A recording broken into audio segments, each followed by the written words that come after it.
السلام علیکم اسٹوڈینٹس، کیسے ہیں آپ لوگ سب؟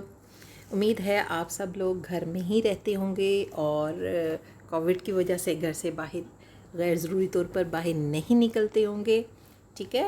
اور اپنا سبق اور اپنے سارے کام جو ہیں پراپرلی بھی کرتے ہوں گے۔ چلیں، آج ہم نے اپنا جو نیا لیسن پڑھنا ہے وہ ہے آپ کا حضرت عیسیٰ علیہ السلام۔ یہ باب پنجم کا پہلا سبق ہے۔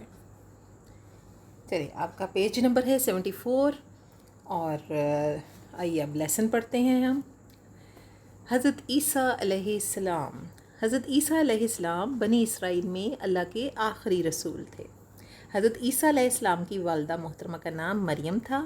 حضرت عیسیٰ کی پیدائش اللہ کے حکم سے بغیر باپ کے معجزانہ طور پہ ہوئی تھی۔ ان کی والدہ بنی اسرائیل کی نسل سے تھیں، یعنی جو حضرت مریم تھی نا، ان کا تعلق جو تھا وہ بنی اسرائیل سے تھا، اور حضرت عیسیٰ علیہ السلام بھی بنی اسرائیل کی طرف رسول بنا کر بھیجے گئے تھے۔ ان کی بغیر باپ کے پیدائش پر بنی اسرائیل نے ان کی والدہ حضرت مریم علیہ السلام پر بد چلنی کا الزام لگایا۔ آپ کو پتہ ہے کہ حضرت عیسیٰ علیہ السلام جو ہے وہ ان کی پیدائش ایک معجزہ ہے، یعنی اللہ تعالیٰ نے ایک معجزہ کے طور پہ ان کی پیدائش کی تھی۔ ان کی والدہ جو تھی وہ شادی شدہ نہیں تھی، تو انہوں نے ماں کی گود میں ہی ایسی عمر میں کلام کیا جس عمر میں بچے کلام کرنے کے قابل نہیں ہوتے، اور اپنی ماں کی پاک دامنی ثابت کر دی۔ آپ یہ دیکھیں کہ آپ اتنے انتہائی چھوٹے بچے، جو شیر خوار بچے ہوتے ہیں نا، تو وہ بچے تھے جب کہ ابھی بول نہیں سکتے تھے، تو چونکہ آپ کی پیدائش جو تھی وہ ایک معجزانہ طور پہ ہوئی تھی، تو خدا کی طرف سے آپ کو اللہ تعالیٰ نے یہ معجزہ دیا کہ آپ نے خود بول کر اپنے منہ سے اپنے ماں کی پاک دامنی ثابت کی کہ میں ایک خدا کی طرف سے بھیجا گیا بندہ ہوں۔ معجزات، آپ یہ دیکھیں کہ حضرت عیسیٰ علیہ السلام نے قریباً 30 سال کی عمر میں نبی کی حیثیت سے دعوت و تبلیغ کا فرض ادا کرنا شروع کیا، یعنی جب آپ کی عمر 30 سال تھی تب آپ نے تبلیغ شروع کی۔ یہود کو بیرو مذہبیت کی بجائے اللہ کی محبت، انسانی ہمدردی، حاجت مندوں کی امداد اور توحید خالص کی تلقین کی، لیکن یہود نے ان کی دعوت قبول کرنے کی بجائے ان کی مخالفت شروع کر دی۔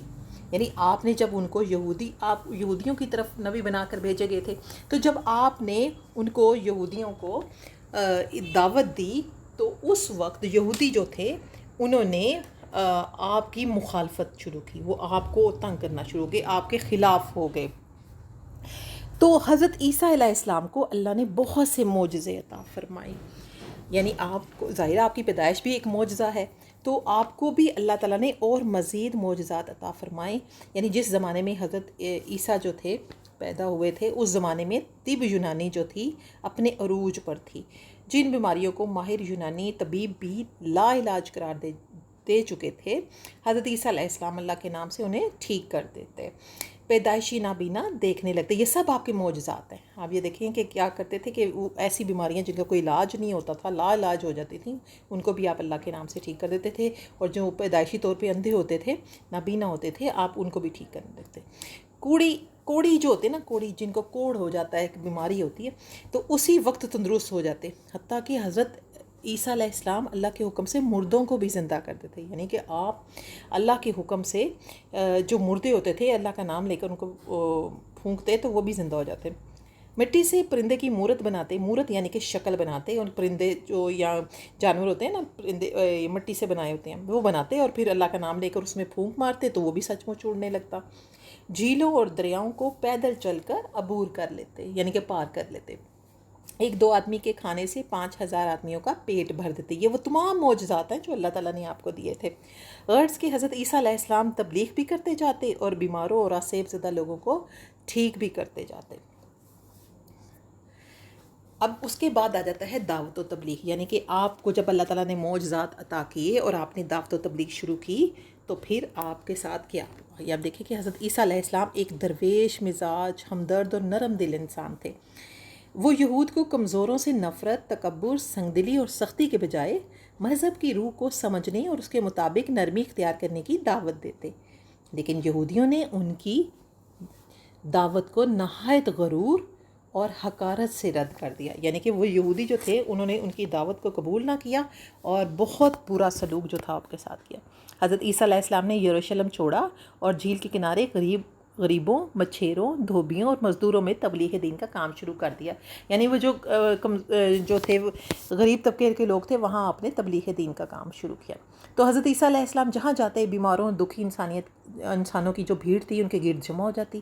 وہ ظاہر ہے آپ کا اخلاق بھی اچھا تھا اور آپ نرم دل کے تھے، تو اس وجہ سے لوگ آپ کے گرد جمع ہو جاتے.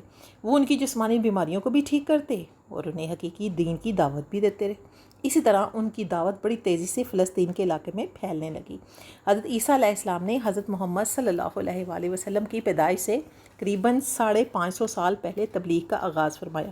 یعنی کہ جب حضور صلی اللہ علیہ وسلم کی پیدائش ہوئی اس سے تقریباً 550 سال پہلے آپ حضرت عیسیٰ علیہ السلام جو تھے وہ تبلیغ کیا کرتے تھے. اور انہیں بہت تھوڑا عرصہ یعنی کہ تقریباً 3 سال کے عرصے تک ان کو یہ موقع ملا کہ وہ دعوت و تبلیغ جو ہے وہ کر سکیں. اس کے بعد کیا ہوا؟ ظاہر ہے جب آپ نے تبلیغ کا کام شروع کیا تو لوگوں نے پھر سازشیں تو کرنی تھی. تو یہود کی سازش کیا ہوئی تھی؟ یہودی جو تھے وہ انہوں نے حضرت عیسیٰ کی مقبولیت سے گھبرا گئے. انہوں نے دیکھا کہ لوگ جو ہیں وہ ان کی بات سنتے ہیں اور وہ اکٹھے ہونے شروع ہو گئے ہیں. تو انہیں اس بات کا خطرہ پیدا ہو گیا کہ حضرت عیسیٰ علیہ السلام ان کی مذہبی سرداری اور اجارہ داری ختم کر دیں گے. اس لیے انہوں نے حضرت عیسیٰ علیہ السلام کو ختم کرنے کی سازش شروع کر دی. اب یہودی انہوں نے کیا کیا کہ یہودی فلسطین کے رومی گورنر کے پاس مقدمہ لے کر گئے کہ حضرت عیسیٰ علیہ السلام نے ہمارا دین جو ہے بگاڑنا شروع کر دیا ہے، ہمارے جوانوں کو گمراہ کر رہا ہے، یعنی کہ راستے سے بھٹکا رہا ہے، ان کو اپنی طرف لے کے جا رہا ہے، ہمارے درمیان اختلافات کھڑے کر دیے ہیں اور ہمارے اندر فتنہ برپا کر دیا. اور حضرت عیسیٰ کے بارے میں کہا کہ وہ اپنے آپ کو اسرائیل کا بادشاہ کہتا ہے، وہ قانون اور حکام کا احترام نہیں کرتا، وہ ایک انقلابی شخص ہے اور وہ حکومت کے لیے بھی ایک بہت بڑا خطرہ بن گیا ہے. یعنی وہ یہ سارے الزامات جو تھے یہودیوں نے سازش کے طور پر حضرت عیسیٰ پر لگائے. سزائے موت اور آسمان پر اٹھایا جانا. اب آپ یہ دیکھیں کہ اس کے بعد کیا ہوا. یعنی رومی گورنر یہودیوں کی مکاری کو سمجھتا تھا اور اس معاملے میں خود تو کوئی فیصلہ نہیں کرنا چاہتا تھا. اس نے یہودی علماء سے خود ہی فیصلہ کرنے کو کہا. انہوں نے اب یہودی علماء جو تھے وہ تو پہلے برخلاف تھے. انہوں نے یعنی حضرت عیسیٰ علیہ السلام کو سولی پر چڑھانے کی سفارش کی. گورنر نے بے دلی سے یہ حکم صادر کر دیا. یعنی گورنر نہیں چاہتا تھا، وہ جانتا تھا کہ یہودی مکاری لگا رہے ہیں.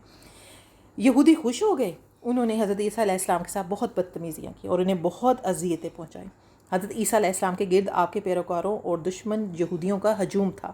انہی میں سے آپ کا وہ حواری یہودا بھی تھا. یعنی یہ وہ بندہ ہے یہودا جس نے آپ کی مخبری کی تھی، جس نے حضرت عیسیٰ علیہ السلام کی مخبری کر کے آپ کو گرفتار کرایا تھا. اسی بھیڑ بھاڑ اور ہنگامے میں کسی کو کچھ پتہ نہ لگ رہا تھا کہ کیا ہو رہا ہے.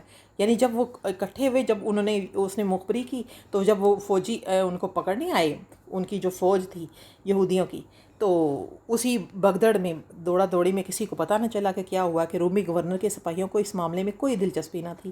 اس ہنگامے میں کچھ صورتحال ایسی بنی کہ لوگوں نے کسی شخص کو، یعنی اب یہ دیکھیں یہ معجزہ تھا اللہ کی طرف سے، ظاہر حضرت عیسیٰ کو بچانا تھا اللہ نے. تو یہودیوں نے کیا کیا، انہوں نے کسی اور شخص کو حضرت عیسیٰ سمجھ لیا اور اس کو پکڑ کر سولی پر لٹکا دیا. اسی دوران میں حضرت عیسیٰ علیہ السلام کو اللہ تعالیٰ نے اپنی قدرت سے آسمان پر اٹھا لیا. آپ کو پتہ ہے کہ حضرت عیسیٰ علیہ السلام جو ہے وہ زندہ اٹھائے گئے تھے. تو یہ ہے نا کہ حضرت عیسیٰ علیہ السلام جو ہے وہ دوبارہ دنیا میں تشریف لائیں گے. تو اسی لیے پھر اللہ تعالیٰ نے ان کو ایک معجزاتی طور پر آسمان پر اٹھا لیا. نبی صلی اللہ علیہ وآلہ وسلم آخر الزمان کی بشارت. اب حضرت عیسیٰ علیہ السلام بنی اسرائیل کے آخری نبی تھے. انہوں نے اپنے حواریوں میں حضرت محمد صلی اللہ علیہ وآلہ وسلم کی نبوت کا اعلان واضح الفاظ میں فرما دیا تھا. اور ہمارے پیارے نبی صلی اللہ علیہ وآلہ وسلم کے متعلق حضرت عیسیٰ علیہ السلام کی بشارتیں آج بھی انجیلوں میں موجود ہیں. آپ کو پتہ ہے انجیل جو ہے وہ ان کی عیسائیوں کی مذہبی کتاب ہے. بالخصوص انجیل یوحنا میں تو رسول اکرم صلی اللہ علیہ وسلم کے متعلق نہایت واضح بشارتیں دی گئی ہیں، اور اس میں حضرت محمد صلی اللہ علیہ وآلہ وسلم کو دنیا کا سردار یعنی کہ سرور عالم اور ہمیشہ تک ساتھ رہنے والا یعنی آخری نبی کہا گیا ہے. یعنی ان کی کتاب میں بھی یہ چیز جو ہے واضح طور پہ کہا گیا تھا. تو حضرت عیسیٰ کے مختصر حالات سے، یعنی یہ جو لیسن ہم نے پڑھے ہیں نا، اس میں تو ظاہر حضرت عیسیٰ کے بارے میں بہت مختصر جو ہے وہ بتایا گیا ہے.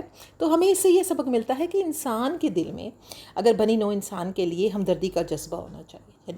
یعنی اگر ہم انسانیت کی معراج تک پہنچنا چاہتے ہیں نا، تو انسانیت کی معراج یہ ہے کہ ہم انسان جو ہے ایک دوسرے کے ساتھ ہمدردی کا جذبہ ہونا چاہیے، اور انسان کو دکھی انسانیت کی خدمت کرنی چاہیے، حق کا پیغام پھیلانا چاہیے، ثابت قدمی سختیوں کا مقابلہ کرنا چاہیے، بد دل نہیں ہونا چاہیے۔ اس کے نتیجے میں اللہ تعالیٰ جو ہے پھر وہ انسان کی مدد فرماتا ہے، یعنی جب آپ اچھا کام کریں گے تو ظاہر ہے اللہ تعالیٰ جو ہے ایسے انسان کو اپنی مدد جو ہے وہ دیتا ہے، پھر ایسے لوگ جو ہے وہ دنیاوی مقاصد میں بھی کامیابی ان کو نصیب ہوتی ہے، اور آخرت میں بھی یہ لوگ سرخرو اور کامران ہوتے ہیں، یعنی کامیاب ہوتے ہیں۔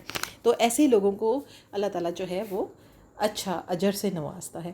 تو اسٹوڈنٹس یہ تھا آپ کا لیسن۔ اب آپ نے اس کے مشقی سوالات جو ہیں وہ کتاب پر کرنے ہیں، کاپی پہ کرنے ہیں، اور کتاب پر جو کرنا ہے وہ اپنے سوال نمبر 5 ہے، ٹھیک ہے۔